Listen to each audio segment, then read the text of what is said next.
how great it was. So, Lila, I'm going to go back to you, and then I'm going to pass it on to my other guys. My question is, how would a Negro League look today? So imagine if all the black players pulled away, like Kyrie was talking about, and said that we're going to create our own league. How would that look today, Lila? What do you think? Absolutely. So, Kyrie, if you're listening, call me. Hit me up. Find me somehow. Yeah, let's do it. I want to do it across all sports disciplines, global sports, Olympic sports. What it would look like today is starting with the youth. That's very important because you got a lot of players that may be stuck in their old ways and want to stay with the NBA. But for those kids, so I think sports academies, first and foremost. Okay, because you go to other countries, other nations, they're starting those kids off 8, 9 years old. They're already sleeping on campus. They're already getting scholarships. But also mixing the academics.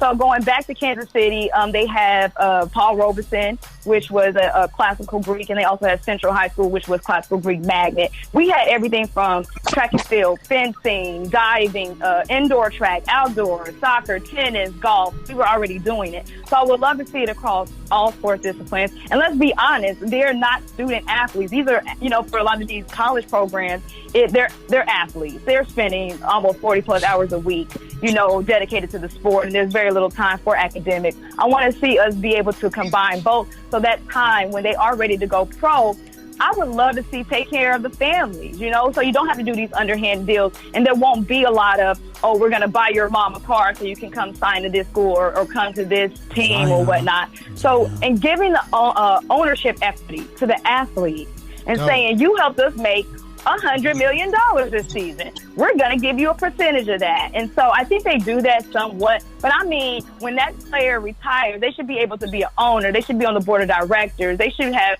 way more instead of, you don't have to implement the Rooney Rule when you already tapping into your talent.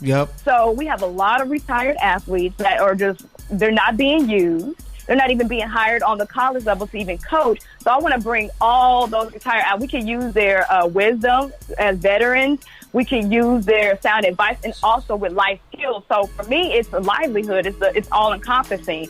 So I do want the athletes that are having this mindset to know that there are people like me that are thinking the same thing, and we're ready to go in terms of business. There's superstars on the court, but we're superstars in the boardroom. So we know how to get it done. I just want more. We need money. We need wealth, power, influence. And so I absolutely think it's attainable.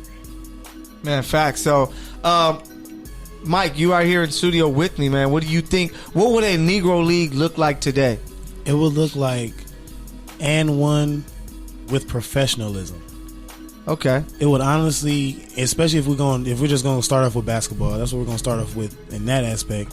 It would literally look like if you would go to any form of like, okay, I'm going to go to Rucker Park or I'm going to go to the Drew League or something like that. You're going to get the same level of talent. Actually, you'll get way better talent because you're getting the cream of the crop now. Not even just because it's all Negro League, but it's like you get the people that want to play in this league outside of the NBA. Yeah. So it's like you're going to still get cream of the crop talent.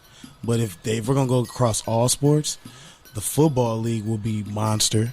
Yeah. We're going to definitely say that it would transcend and take over as a new thing, as LeVar Ball did try in a little mini session, but we knew his things were misguided.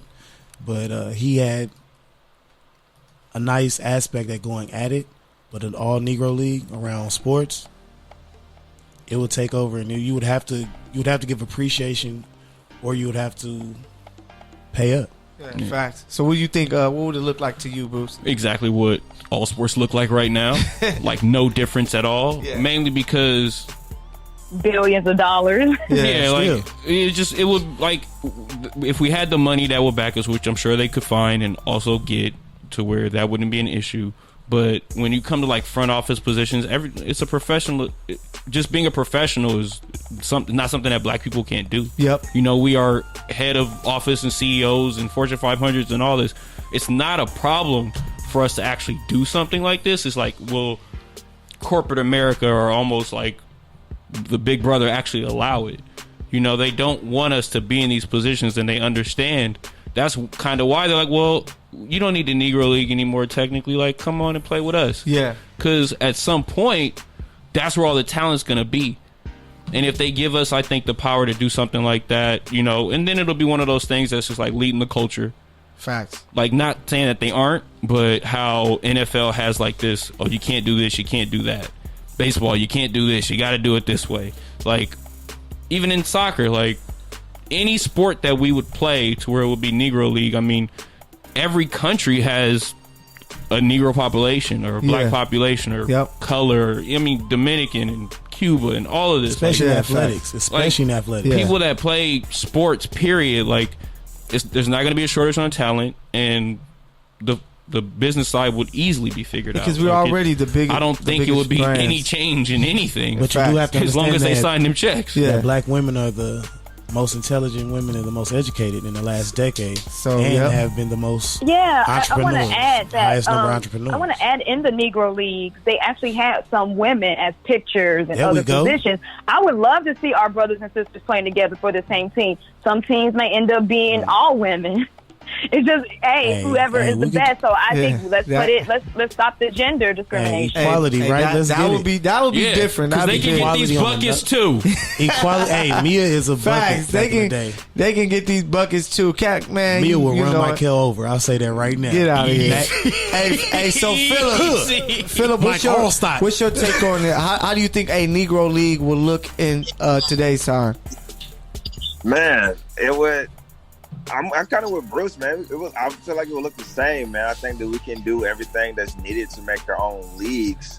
And we have the talent, obviously, on the court, so that we attract the fans and all the endorsements and whatnot that comes with it. I think we pretty much look the same. Facts. Hey, so for all you guys who are new listeners, just letting you know that the show consists of 4 black males who are part of Starting Five, and we have reason why he's called Larry Bird.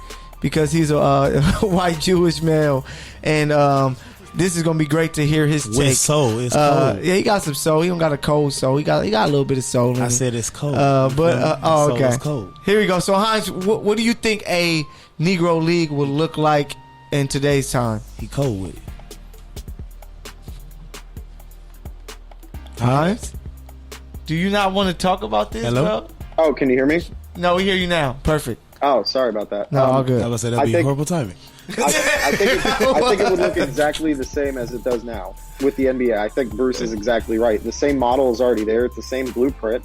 I mean, just because something is there does not mean it necessarily needs to be changed or tweaked in any way, or does not mean that someone else, period, can run it. I mean, if one person can run it, clearly another individual can run it, not based off of socioeconomic, not based off of sexual preference, not based off of ethnicity, no religious propagation either. It's the same thing, probably. If not bigger, maybe even better than what we currently have. We don't know. But I think in principle, it's the same exact thing. No, I'm with you guys. It will be very interesting to see it today, because how would it be controlled? What if it's there's a white player who's down with, who just wants to say, man, I want to play, because today's athletes, most of the... Dude, if that's the thing that you're harping on, I feel like you could say the same thing about, a white guy going to an HBCU. Like, remember the drum line, you had a white guy playing bass drum at A&T. Like, it would be the same type of thing. No, I would want to see how that... happen, because most of the, like, you think of the NBA, the best players are the African descendant players. So it's like, what if Luka's like, man, predominantly. Predominantly. So Christian McCaffrey coded running back. We're talking about front office too, and I think you will have a less. Mainly it's, to me, it's front office.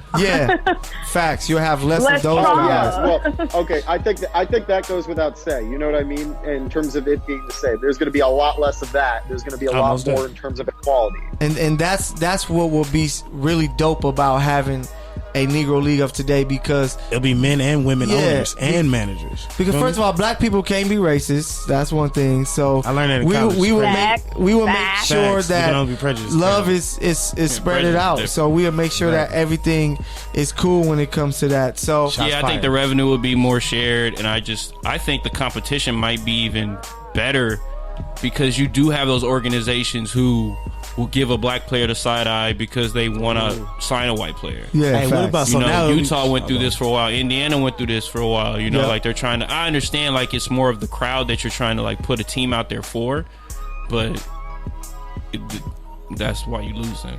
No, yeah, and it's a topic that, man, I hope more people discuss. Because it may have to happen. You never know. So I think us African Americans that are in that field, who are in these positions, should be ready for it. Just in case it does happen. That should be on people's minds, right? I feel like this is one of those subject matters that should be on the minds of NBA business owners as well as front office managers, right? Yeah. Like this should be an actual thought, Kyrie should have sparked this in your brain. Well, I think that this is an actual thought, and I feel like this coincides with a lot of conversations that people are unwilling to have or just are now starting to have, right? Like this is the awakening where this is actually something that's very viable and can be realistic in this world. Fact. Especially right now, this is the start of those discussions. This could be the start of this discussion in particular. Yeah. True, because it's put in front of you, so now you have to be ignorant. You have to choose to be ignorant to not notice these things now. And not to discuss it. I also want to add, okay, just like, your program here, a lot of black media is excluded. You don't even see BET at any sports event. So we have to open up to the media as well. Yeah. Our bloggers, our podcasters. Let's get those people involved too. More black companies being sponsored, because sponsorship can really help a company grow. It's not just about the payout, but it's about the right to sell at the game. Yeah, I was going to say, think about the aspect if fraternities and sororities predominantly start putting in revenue and trying to expand that also. Facts. Could you picture the Southern Classic during a regular season game? No, yeah. Like that feel, that vibe. Big party. That's what I'm saying. That vibe, that feel on a consistency, that league will turn a lot of revenue up. And we can't even front on that. I just think